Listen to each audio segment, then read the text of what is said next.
I want to start with just an announcement that even though the meeting is recording, what we are going to do is we are going to edit the final recording to only include the content that we are presenting on.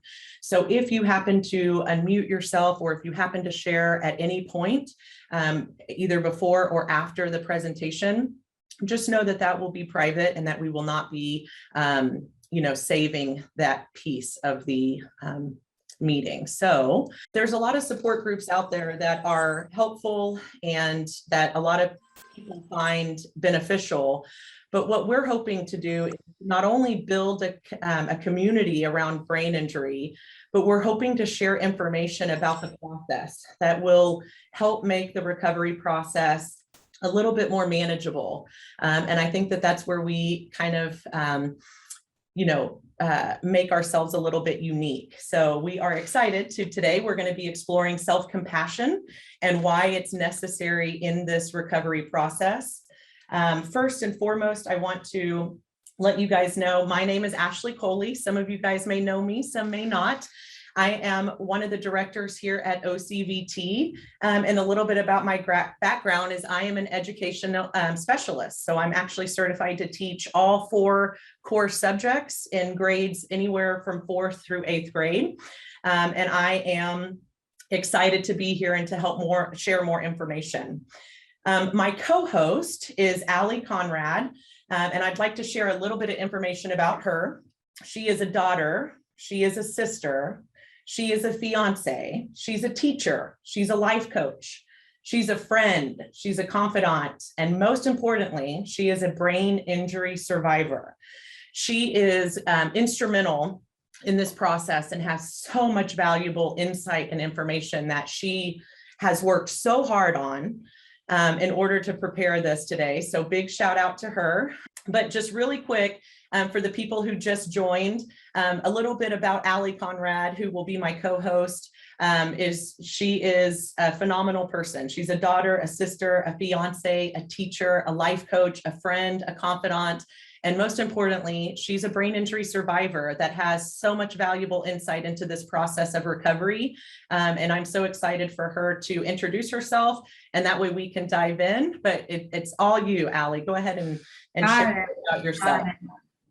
Thank you so much for those kind words, first of all. But so a little bit about me. I have a traumatic brain injury.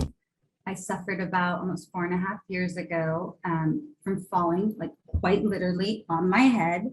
I was rock climbing at a rock climbing gym, and people knew to rush to get to my aid because my chin crushed my sternum. And I'll never forget the sound. It's like a hammer on concrete. And the next morning, I woke up in unfathomable pain. I quickly realized letters looked like symbols. I couldn't recognize the alphabet. I couldn't see clearly. My vision was clouded with horrors, and the doctors immediately thought I'd broken my neck. Long story short, needless to say, after my fall, December 11th, 2016, I haven't been able to work. I haven't been able to drive. The first 2 years, I was so sensitive to stimuli, I didn't leave the house except for mandatory doctor appointments. And when I started at OCVT, something very humbling, I had to learn to recognize the alphabet over. And can't imagine a more scary experience.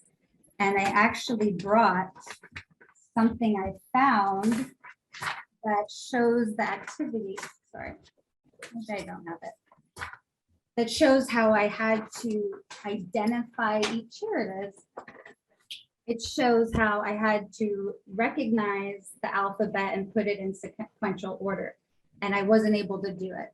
And that's where I was. That's what I want to share. And there's a reason I'm here now.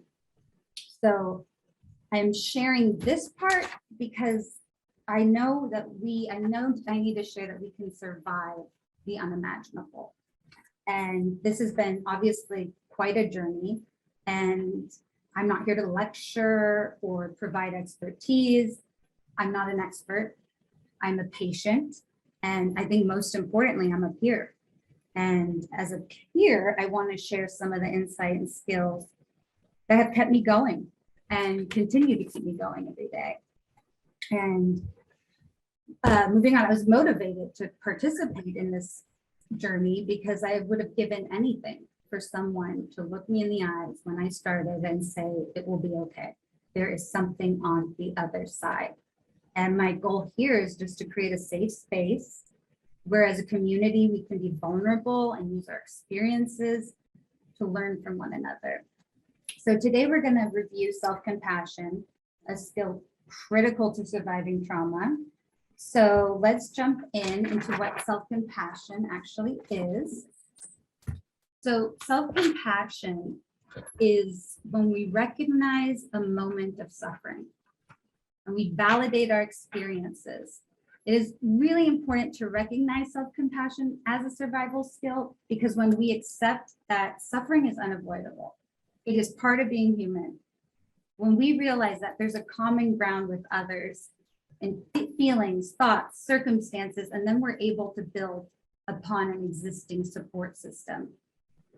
And eventually that creates resilience.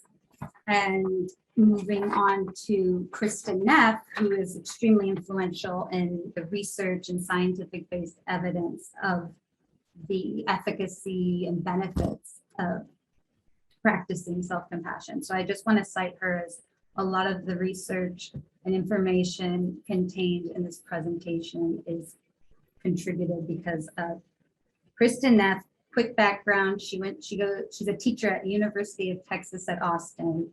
For the last 15 years, she's been a pioneer in the field of self-compassion, doing empirical studies and conducting research with other experts. So to sum up Kristen Neff's philosophy is, she says, when we acknowledge our truth, only then are we capable to heal.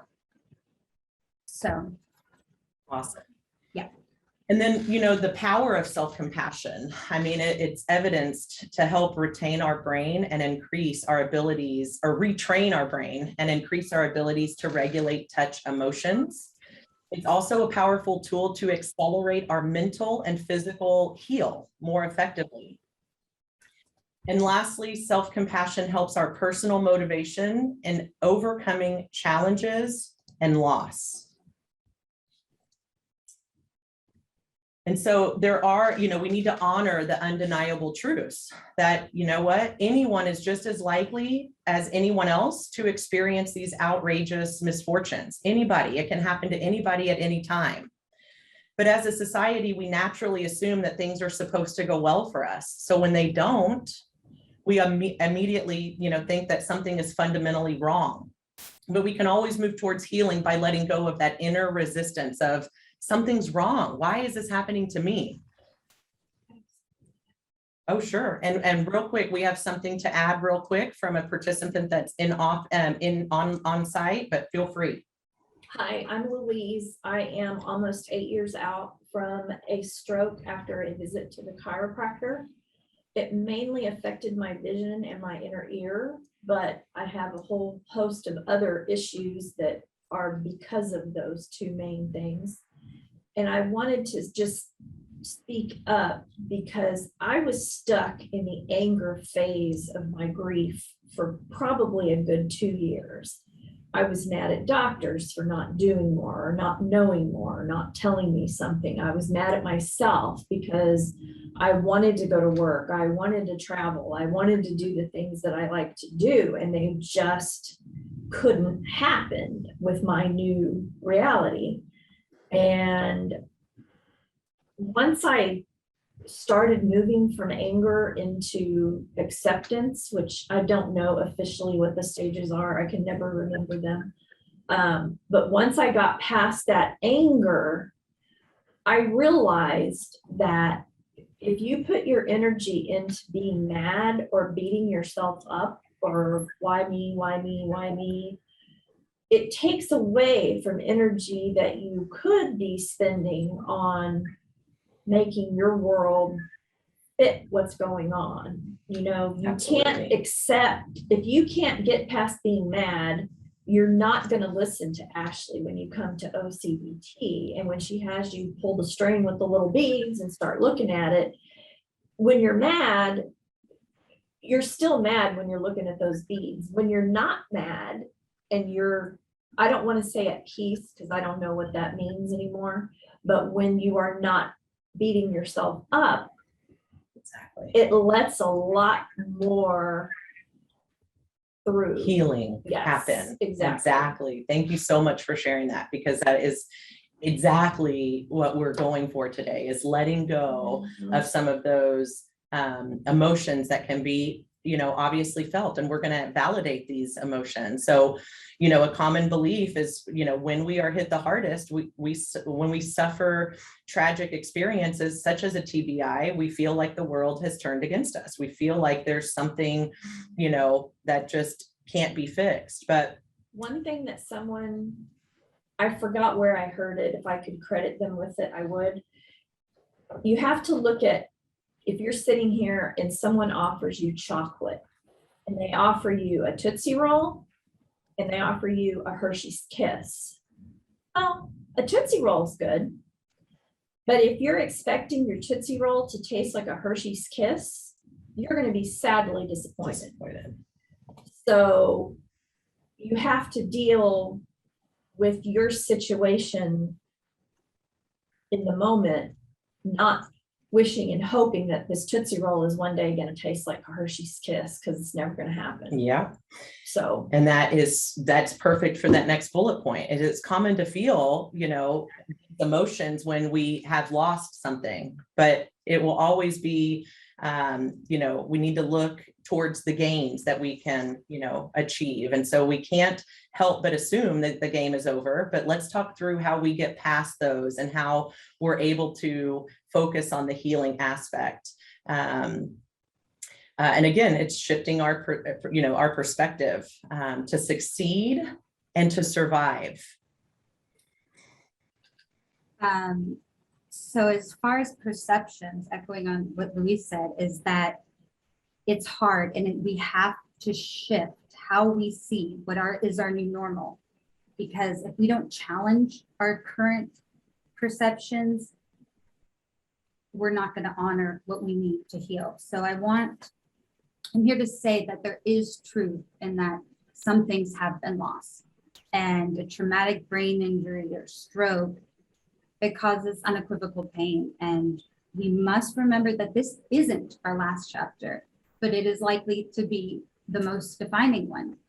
And you could take that as empowering and with intention. And yeah, thank you for sharing this. Yeah. And then again, the good news is that there are tools that can be learned and applied that can help us keep going, even when we don't have it in us. And that's what we're hoping that this support group can be a foundation for, and, to continue to build. And so what we want to do is we want to talk about common myths about self-compassion. And the first one is that self-compassion is the same as self-pity. And some people feel like, well, if I show myself self-compassion, I'm feeling sorry for myself. But that's not true. In fact, self-compassion is the antidote of self-pity. A widely misunderstood conception is that self-compassion is feeling sorry for yourself, subscribing to the tendency to whine about our bad luck. But self-compassion isn't about tuning out the bad stuff. It's our ability to make us more willing to accept our experiences for what they are. And research actually shows that self-compassionate people are less likely to feel defeat and wallow in self-pity, allowing us to experience healing and sustained better mental health. Absolutely. And another myth I'd like to debunk is that there's a misconception of self-compassion that it means weakness. And TBI, it often brings up feelings of shame because we do not feel like the people we used to be, and we're not able to do the things we used to do. So, typical to loss, we can't help but find ourselves riddled with doubt, an inner dialogue of mistrust and fear. And many times after we suffer such a traumatic experience, we believe it is best to avoid our feelings and suck it up, just plow ahead. And I'm here to say that is not sustainable. I repeat, that does not work. You cannot suck up the experience of a traumatic brain injury and all the parts that have to come into place for recovery.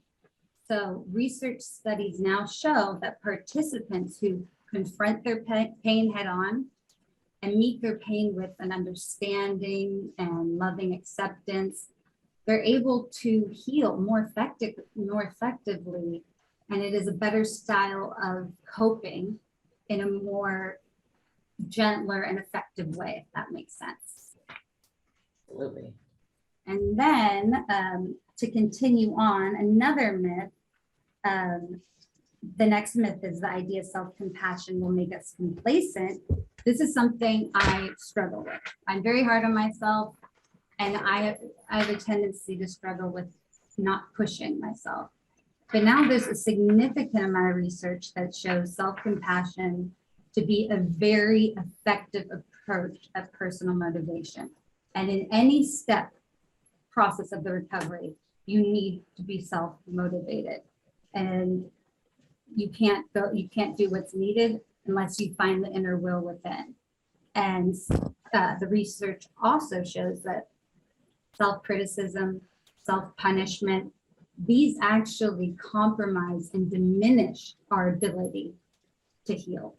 It actually, ultimately, this keeps us from fighting the battles we need to fight when we're constantly critiquing and judging and shaming ourselves.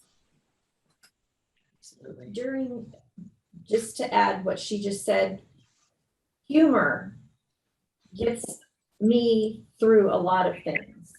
My hand-eye coordination is not good. I spill stuff in the kitchen, drop stuff everywhere.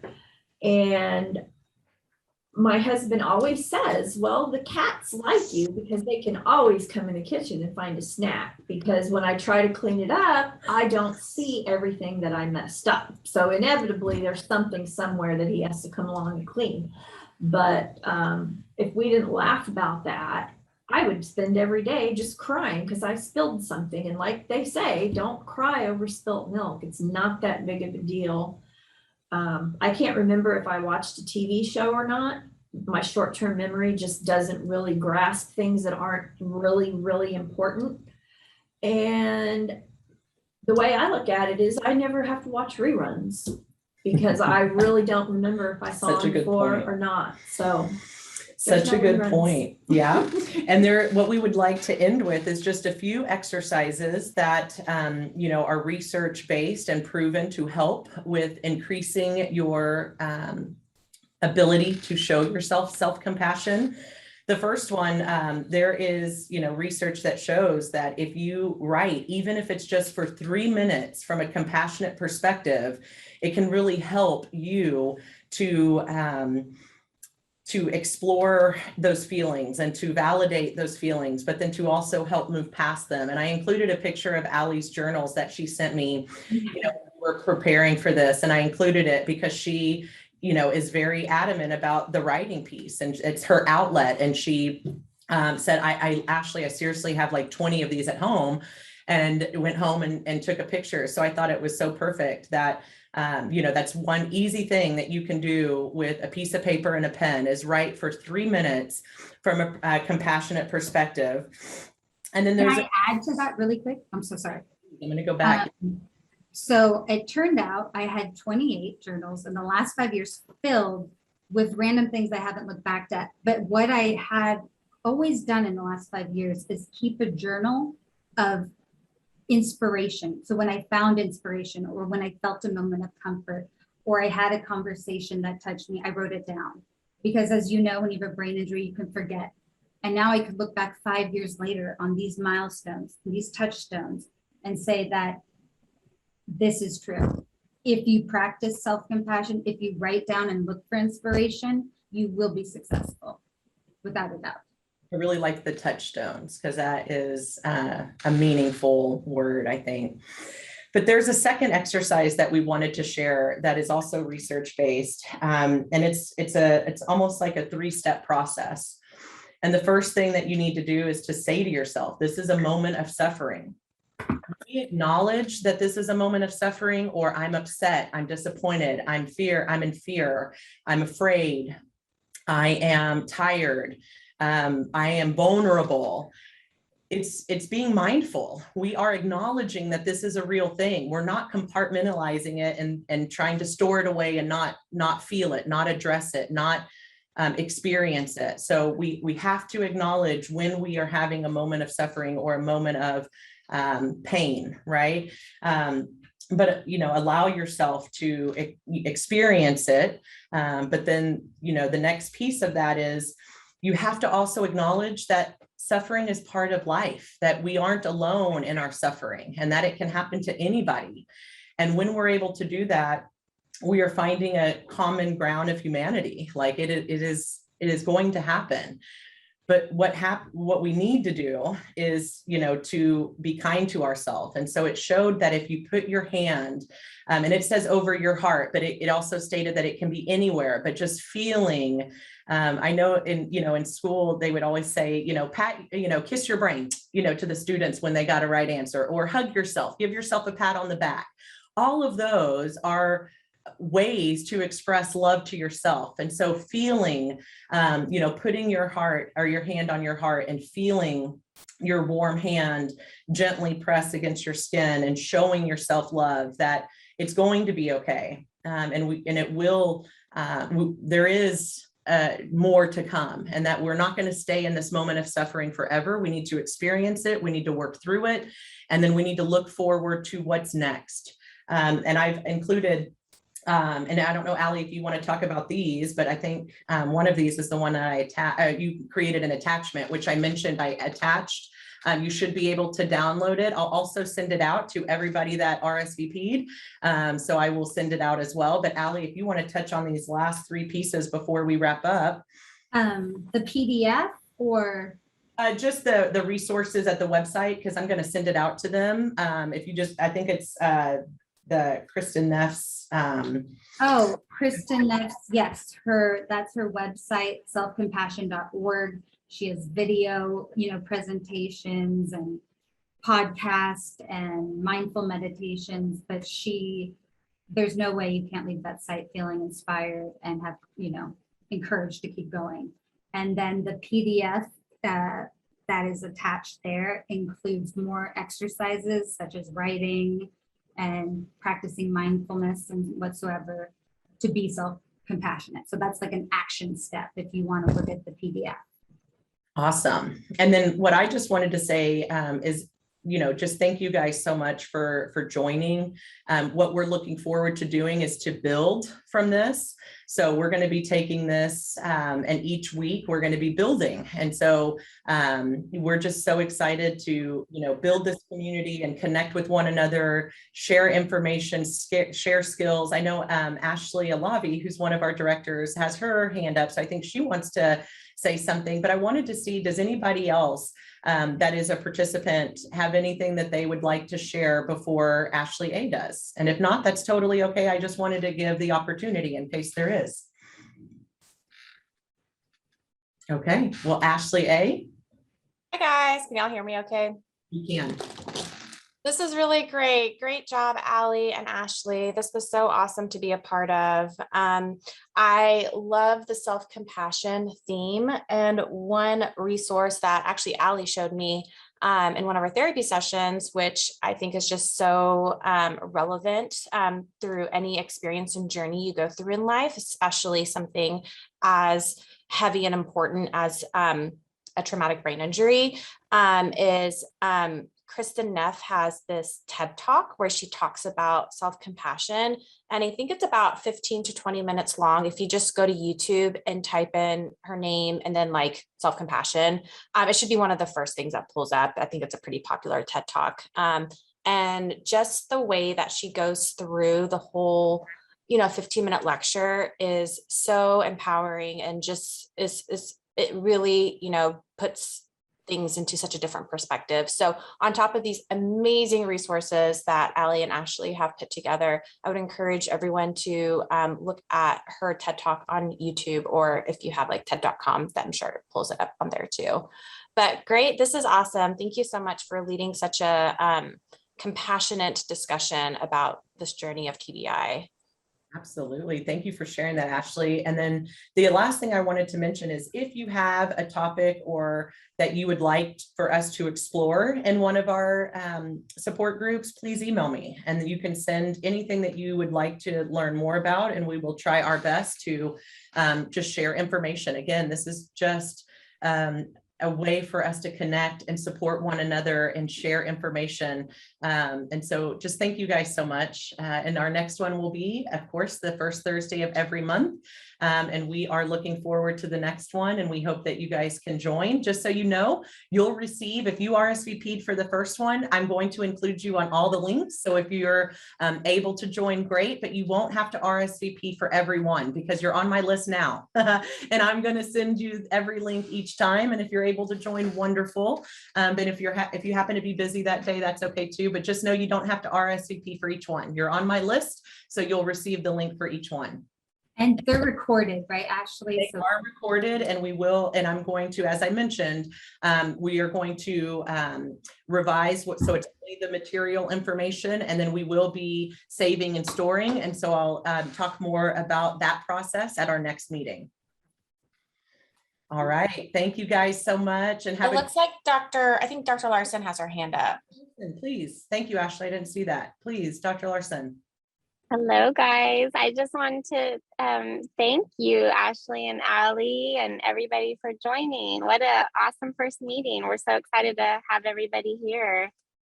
Thank you. Thank you, Dr. Larson. And then that's all for today. And so thank you guys, and we'll see you guys in a month. Hope you guys take care. Have a wonderful month, and let's practice self-compassion.